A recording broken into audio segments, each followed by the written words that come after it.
पूर्वतन मंत्री श्री वल्लभ पाणिग्राही दशम श्राद्धवार्षिकी पालन होइछि। भुवनेश्वर जयदेव भवन परिसर में श्री वल्लभ एवं सुनंदा पाणिग्राही फाउंडेशन पक्षर श्राद्धवार्षिक पालित होइछि।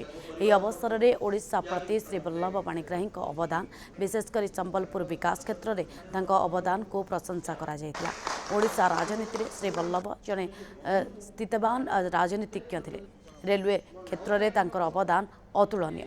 ଏହି ଅବସରରେ ପିସିସି ସଭାପତି ଭକ୍ତଚରଣ ଦାସ, ପୂର୍ବତନ ପିସିସି ସଭାପତି ନିରଞ୍ଜନ ପଟ୍ଟନାୟକ ସହ ସ୍ୱର୍ଗତ ଶ୍ରୀ ବଲ୍ଲଭ ପାଣିଗ୍ରାହୀଙ୍କ ପରିବାର ସଦସ୍ୟ ଉପସ୍ଥିତ ଥିଲେ।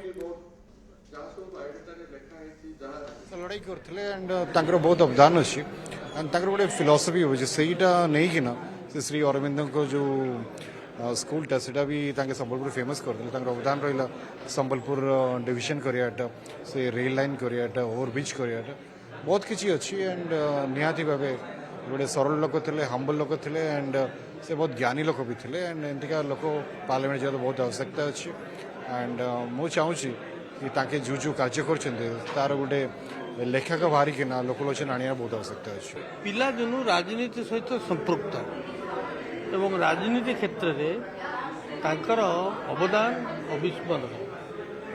सी बहुत कम बयस एमएलए होती, कम बयस मंत्री होती एवं एमएलए मंत्री एमपी होगा समय तांकर कार्यकाम एवं तांकर कार्य निपुणता एवं ओडिशा प्रति तांकर अवदान स्मरणीय।